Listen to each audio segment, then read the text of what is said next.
নির্বাচন ভবনে তৃতীয় দিনেও প্রার্থিতা বহাল বাতিলের বিরুদ্ধে আপিল আবেদন গ্রহণ করা হয়।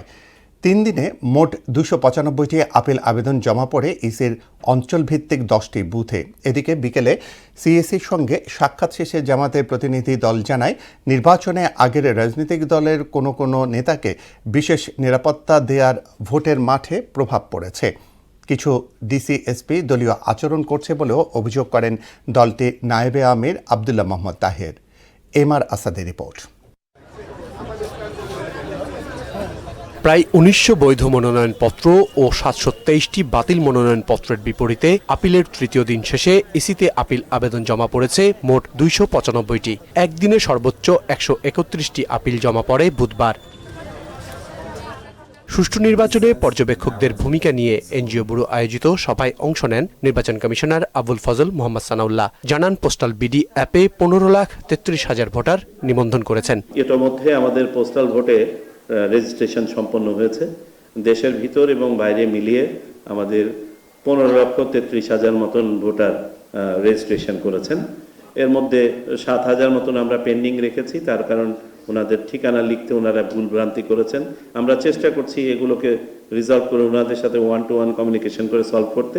এদিকে ইসি ভবনে প্রধান নির্বাচন কমিশনারের সঙ্গে সাক্ষাৎ করে জামায়াত ইসলামীর ৬ সদস্যের একটি প্রতিনিধি দল। সাক্ষাৎ শেষে দলটির নায়েবে আমির আব্দুল্লাহ মোহাম্মদ তাহের বলেন, নির্বাচনের লেভেল প্লেইং ফিল্ড নেই। কিছু ডিসি-এসপি দায়িত্ব পালনে পক্ষপাতমূলক আচরণ করছেন। দলীয় ডিসি নিয়োগ করা হয়েছে এবং সেই দলীয় দৃষ্টিভঙ্গি থেকে তারা দেখেছে, তারা আইনকে দেখেনি।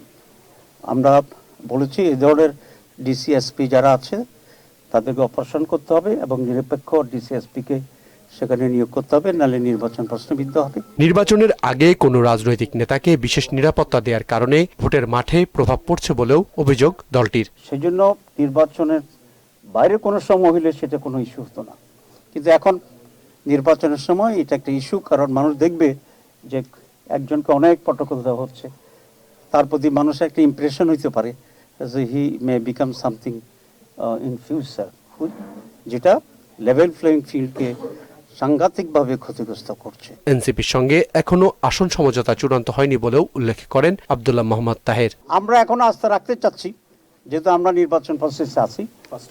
আমরা কথা বলেছি। এমআর আসাদ, মোহনা সংবাদ, ঢাকা।